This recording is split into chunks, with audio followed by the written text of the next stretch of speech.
Here is the rewritten portion with slight wording changes, simple English, same story and flow, and no headings. I had just loosened my tie after my son's wedding when my daughter-in-law placed a thick folder on the table in front of me. Her voice was calm, almost too calm. She told me this house was no longer mine. 3 days. That was the amount of time she gave my wife and me to leave. I looked down at the papers and saw my son's signature. The ink looked fresh, as if it had only recently dried. In that moment, I understood something with complete clarity. The wedding I had just attended was not the start of a new family. It was the end of my silence. Before I continue, if you think this story is worth hearing, please subscribe to the channel and stay with me until the end. And leave a comment telling me where you're listening from. Now let me tell you what happened next. I stood motionless in the large hall for a long time after Sarah walked away.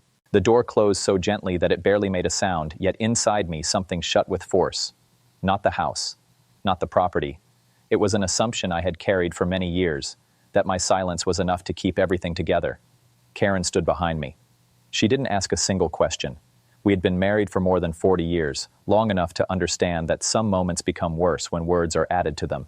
The only sound I heard was the ticking of the wall clock. Its steady rhythm reminded me of the shipyard every morning, reliable, patient, familiar, but this time it felt like a countdown. I lowered my eyes to the folder Sarah had left behind. Fresh paper, fresh ink, cold legal language, ownership adjustments, transfer deadlines, not one line about family, not one word about the man who had lived in that house his entire life. I slowly closed the folder, not because I accepted it, but because I had already seen enough. Only 5 hours earlier, I had been sitting in the front row of the church. Daniel stood there with his back straight and his eyes bright. He held Sarah's hand while smiling at the future. I thought I was looking at happiness. I even told myself that maybe I had been too careful, too suspicious. Maybe my generation needed to step aside and trust the next one. I believed that until I stepped into the back hallway to check my phone. I wasn't trying to listen in on anyone. I stopped only because I heard my name. Sarah's voice sounded completely different from the one she used during the ceremony. It wasn't soft, it wasn't emotional, it was quick, sharp, and confident. Then Vince laughed quietly. I remember the sentence clearly because of how casually it was spoken. He already signed. We just wait until after the ceremony and it's done.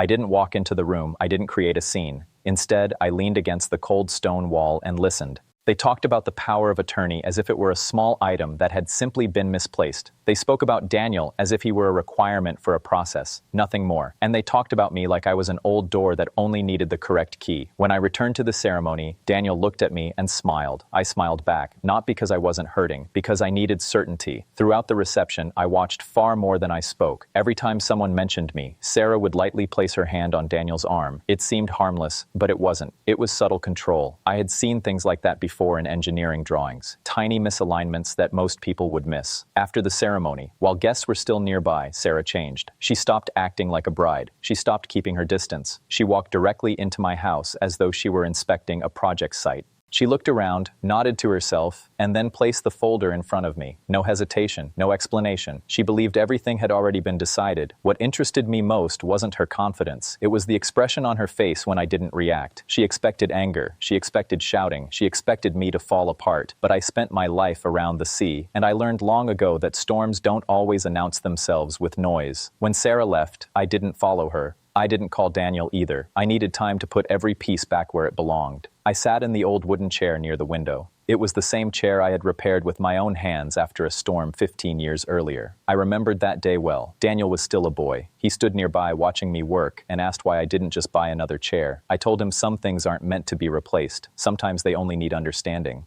Karen sat across from me and rested her hand gently on the table. "We still have a home," she said, not as a statement, as a reminder. I nodded. Yes, we still had a home. We still had memories. We still had years of life that Sarah knew nothing about. She mistook my silence for emptiness, but silence had never been empty to me. It was where I kept everything important. That night, after everyone had gone home, I opened the safe in my study, not for money. I wanted to check something else. Old documents. Important decisions I had signed many years ago when Daniel was still in high school. I hadn't prepared them because I doubted my son. I prepared them because life doesn't work on trust alone. I closed the safe and sat in darkness for a long time. Outside, the Seattle rain began falling, soft, steady, and in that moment I understood something. The second Sarah placed that folder on my table, this stopped being a story about a wedding. It became a story about power, about who believed they already had it, and about who was waiting quietly for the right moment to use it. The next morning, Sarah began acting like someone who cared deeply. She didn't make any announcement. She didn't ask permission. She simply appeared in the kitchen early, wearing a light sweater and holding a cup of coffee, as if she had lived there forever. Daniel stood beside her, greeting me the way he always had. That was when I realized every conversation from that point forward would happen the same way. Soft voice,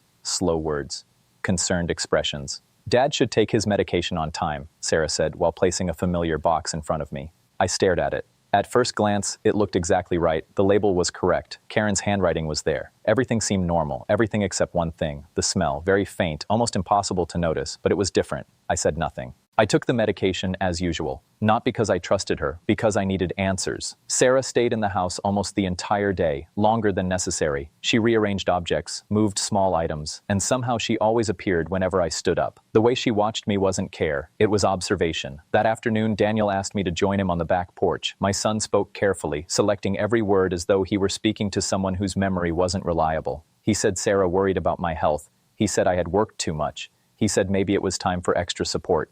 I listened quietly. I nodded. I didn't argue, because I realized something painful.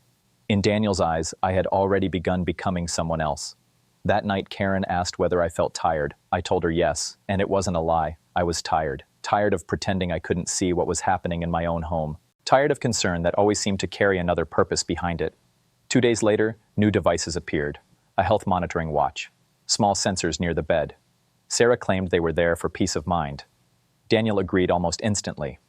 When I didn't object, I noticed Sarah's expression. It wasn't relief, it was satisfaction. That night I couldn't sleep, not because of the devices, because of the whispers coming from my study. Standing behind the partly closed door, I heard Sarah talking on the phone. Her voice remained calm and even. I couldn't hear every word, but I heard enough. Enough to understand that the plan extended far beyond paperwork. Send the next part, and I'll continue rewriting it in the same style while keeping the length and story intact.